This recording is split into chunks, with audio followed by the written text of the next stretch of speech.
Ini hari ini lengkap semua. Baiklah, sekarang kalian telah memasuki kelas 12 SMA. Sebentar lagi kalian akan memasuki dunia pekerjaan. Nah, sebelum memasuki dunia pekerjaan, kalian harus melamar pekerjaan terlebih dahulu. Dan saat melamar, kalian harus membuat surat lamaran pekerjaan.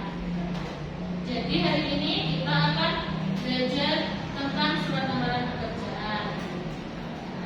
Sebelum memulai pelajaran, ingin bertanya, pernah nggak sih kalian melihat atau membuat surat lamaran pekerjaan? Mbak Anissa? Di mana melihat atau membuat? Saya melihat saudara yang lalu juga membuat surat lamaran pekerjaan. Terus menurut kalian apa aja sih isi penting dari surat lamaran pekerjaan? Mas Martin? Ada identitas, Ya, kemudian tempat bekerja yang dituju, ada nama. terus mengapa sih surat lamaran pekerjaan itu harus menggunakan bahasa yang formal? Jadi karena untuk perusahaan dan kenapa sih harus membuat suatu pekerjaan dengan bahasa yang formal itu nanti agar lebih bisa agar perusahaan itu lebih tertarik dengan surat lamaran kita dan kita akhirnya bisa keterima di tempat tersebut. Tujuan dari pembelajaran ini yaitu yang pertama menjelaskan pemakaian surat lamaran pekerjaan, yang kedua mengidentifikasi struktur surat lamaran pekerjaan, yang ketiga menjelaskan kaidah pembahasan dalam surat lamaran pekerjaan, yang keempat menyusun surat lamaran pekerjaan secara sederhana dan sistematis. Pertama-tama kita akan belajar dulu tentang apa itu surat lamaran pekerjaan. Jadi surat lamaran pekerjaan yaitu surat dari calon karyawan kepada calon atasan, dan isi surat lamaran pekerjaan berupa permintaan agar si calon karyawan tersebut akan diberi pekerjaan oleh si calon atasan. Fungsi surat lamaran pekerjaan bisa dibacakan oleh Mbak Risma. Fungsi surat lamaran pekerjaan: 1. Sebagai alat untuk memberikan informasi mengenai identitas pelamar kerja. 2. Sebagai bahan pertimbangan bagi perusahaan menerima pelamar dengan tepat dalam mengisi pekerjaan yang dibutuhkan. 3. Tanda tertulis pengajuan permohonan pekerjaan yang sifatnya resmi. 4. Sebagai bukti historis pelamar yang melamar pekerjaan tersebut. Baik.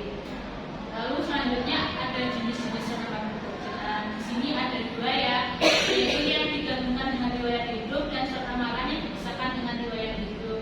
Untuk Mbak Anissa tidak dibacakan dengan yang digabungkan dengan riwayat hidup. Jenis surat lamaran pekerjaan yang digabungkan dengan riwayat hidup. Dalam cara ini, riwayat hidup termasuk isi surat karena isinya berupa gabungan. Cara ini juga disebut model gabungan. Ya. Untuk surat lamaran yang dipisahkan dengan riwayat hidup bisa dibacakan oleh Mas Martin. Yang kedua, yang pengaku Dipisahkan dengan riwayat hidup. dalam cara ini riwayat hidup merupakan panggilan dan cara ini disebut mudah berpisah. Ya. Lalu sumber-sumber lamaran pekerjaan. Sumber-sumber lamaran pekerjaan itu ada tiga. Yang pertama sumber dari media tertentu, dari referensi pihak tertentu, dan tanpa sumber referensi dan media tertentu. Lalu di sini punya contoh, itu contoh surat lamaran pekerjaan dari media tertentu. Lalu kita selanjutnya akan belajar tentang struktur surat lamaran pekerjaan. Yang pertama ada tanggal. Tanggal itu terdapat di bagian kanan atas, tanggal pembuatan surat. Lalu di bawahnya ada nama dan alamat penerima, yaitu ditujukan kepada siapa dan alamatnya. Selanjutnya ada salam pembuka,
dimulai dari atas. Jakarta 24 Februari 2014 itu Jakarta 24 Februari 2014 itu termasuk tanggal penanggalan dalam surat pengamatan syariah. Lalu ada hal dan lampiran, lalu juga ada alamat surat yang kepada ya, selanjutnya yang dengan hormat itu maksudnya salam enggak? Nah, ya. Lalu salam pembuka itu ada isi. Loh, enggak pembukanya? Pembukanya? Pembukanya. Oh itu yang Berdasarkan informasi. oh iya. Salam pembuka. Pembuka yang ada isi. Nah itu di isinya itu ada pembuka gitu ya. Ada pembuka yang berdasarkan informasi. Lalu isi itu yang tadi ya. Lalu ada penutup itu yang Lampiran. oh lampiran dulu. Ya, lampirannya Lampiran yang daftar di rumah itu. Baru nah yang harapan itu maksudnya ya. Lalu ada nama dan tanda tangan. tepuk tangan dulu.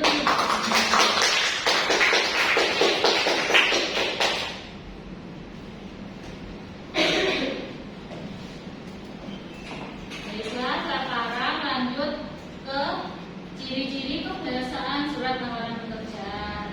Untuk tempat diletakkan di pojok kanan atas dan tanpa titik di akhir karena bukan merupakan sebuah kalimat. Contohnya itu Surabaya 14 Agustus 2021.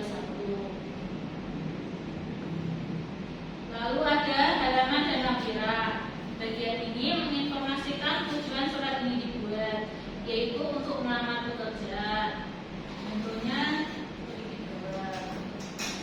Lalu untuk alamat tidak menggunakan kata kepada, dan alamat disarankan tidak lebih dari 3 baris dan jabatan tidak boleh menggunakan jenis kelamin seperti bapak, ibu, dan tulisan jalan pada alamat tidak boleh disingkat dan tidak boleh menggunakan titik di masing-masing akhir barisnya.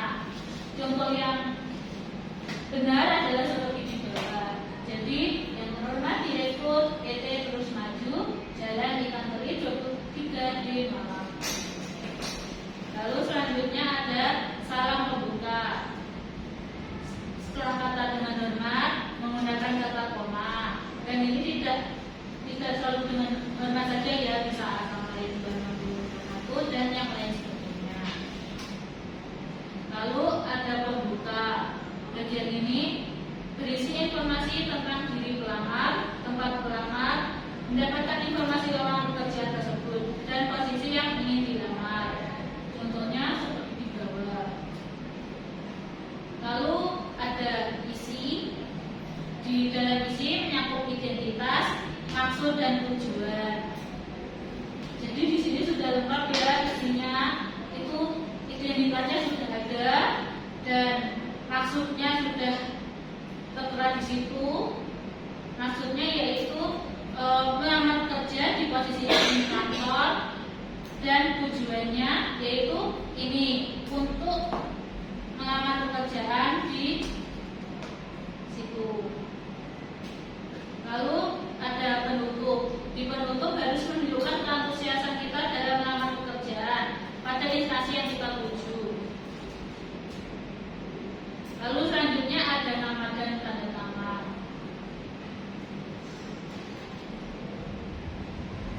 Lalu selanjutnya kita akan belajar tentang langkah-langkah menyusun surat lamaran pekerjaan.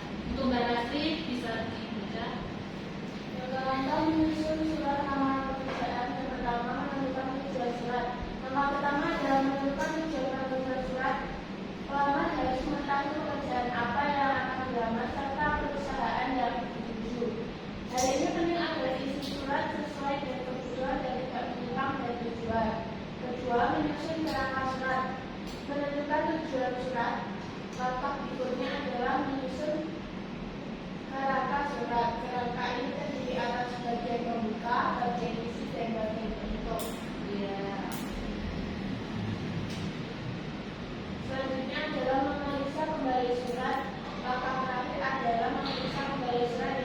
berbuat.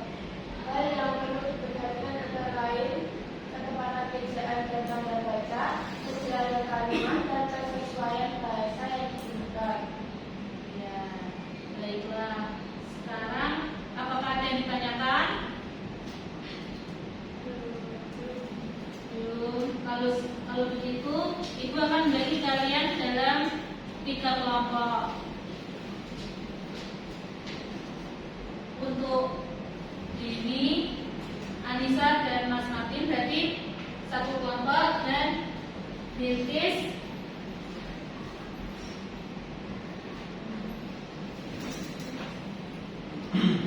ini 1 kelompok, dan ini 1 kelompok.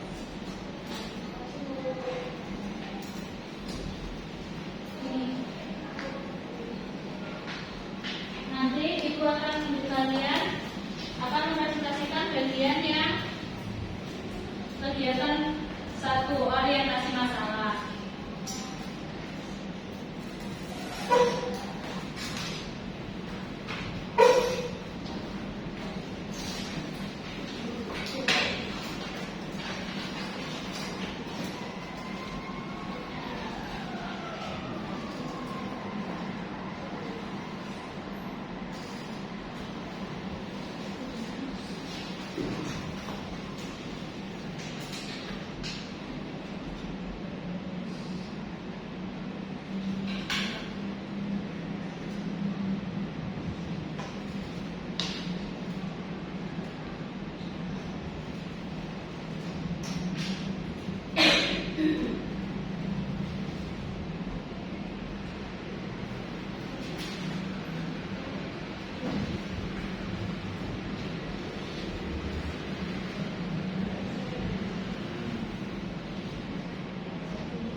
Untuk kelompok Mbak Risma, silakan maju untuk mempresentasikan. Saya saling menunjukkan untuk kegiatan 1, pertanyaan pertama, masalah yang terdapat pada kasus tersebut. Untuk kasusnya adalah lulusan SMA tersebut belum tahu cara menulis surat lamaran. Untuk pertanyaan kedua, mengapa surat lamaran pekerjaan yang ditulis dengan baik? Jawabannya karena surat lamaran pekerjaan harus ditulis dengan baik karena dapat menunjukkan kemampuan, keseriusan, dan profesionalisme pelamar. Selain itu, surat yang baik juga akan memudahkan perusahaan memahami kualifikasi pelamar dan meningkatkan peluang untuk diterima. Iya, bagus. Tepuk tangan untuk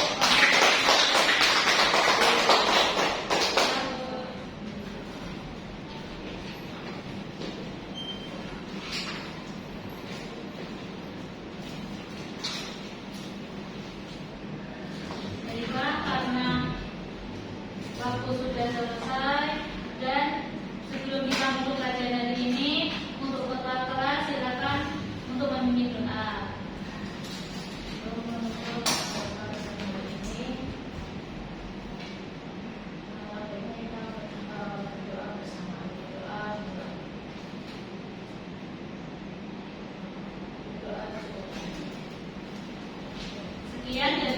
biada